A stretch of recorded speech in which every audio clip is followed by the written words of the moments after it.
বিজনীৰ পূব খামাৰপাৰাত অৰুণোদয় আঁচনিৰ নামত ব্যাপক দুৰ্নীতিৰ অভিযোগ।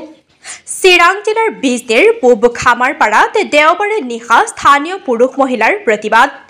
অভিযোগ অনুসৰি উক্ত অঞ্চলৰ ৰাজনৈতিক মুনাফাৰ বাবে একাংশ দুখীয়া লোকৰ অৰুণোদয় আঁচনিৰ পৰা নাম কৰ্তন কৰিছে UPPL দলৰ মেম্বাৰ ৰায়হান খানে।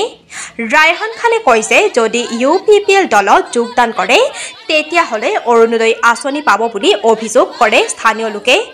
একাংশ লোকে বাৰম্বাৰ ফৰ্ম ফিল আপ কৰিও আজিলৈ পোৱা নাই চৰকাৰী সুবিধা। মেম্বাৰ তথা সদস্যসকলৰ ঘৰত প্ৰতিজন সদস্যৰ নামত অৰুণোদয় আঁচনি কৰি দিয়া বুলিও অভিযোগ উত্থাপন কৰিছে। একাংশ বিকলাংগ মানুহক এই আঁচনিৰ পৰা বাদ পেলাই ৰখাৰ উঠিছে গুৰুত্বৰ অভিযোগ। স্থানীয় ৰাইজে ক্ষুব্ধ হৈ সংবাদ মাধ্যমৰ সন্মুখত ক্ষোভ প্ৰকাশ কৰে। ক্ষোভিত ৰাইজে কয় যে অৰুণোদয় আঁচনি আমাক লাগিবই, চৰকাৰী আঁচনিৰ পৰা আমাক বাদ দিয়া নহ'ব। আমি দুখীয়া মানুহ, চৰকাৰে আমাৰ বাবে আঁচনি তৈয়াৰ কৰিছে, গতিকে আমাক আঁচনিত অন্তৰ্ভুক্ত কৰিবই লাগিব। আমাক আঁচনিৰ পৰা বাদ পেলাই একাংশ ধনী ব্যক্তিয়ে এই আঁচনিৰ লাভ উঠাই আছে।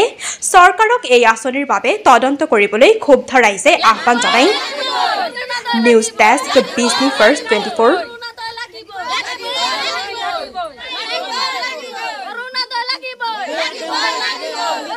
চৰকাৰত আবেদন জনাব খুজিছো যে আমাৰ অৰুণোদয়টো গৰীব মানুহৰ নহয়, ধনী ধনী মানুহৰ, চাকৰি বাকৰি কৰে, গাড়ী আছে, সিহঁতৰ হয়, আমাৰ নহয়।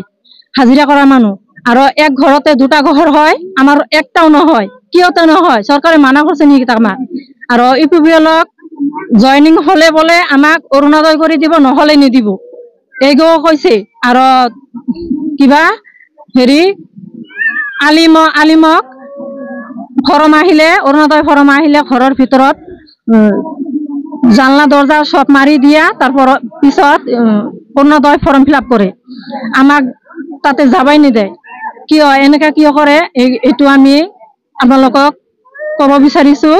আৰু UPPLৰ মিটিং চিটিং আমাৰ গাঁৱত আহিলে জোতা দি চেন্ডেল দি কোবাই ইয়াৰ পৰা ওলাই দিম, কিন্তু আপোনালোকে কিন্তু বেয়া নাপাব।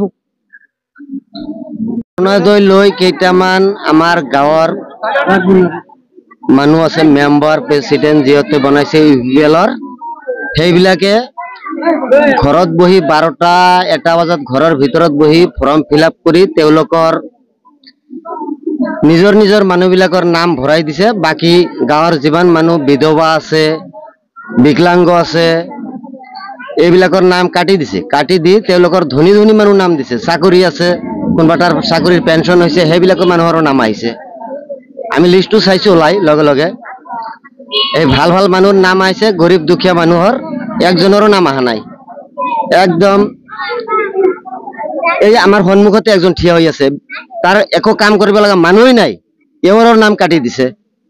এই কাটি দেওয়ার কারণে আমি মিডিয়ার মাতি লৈ আহিছো।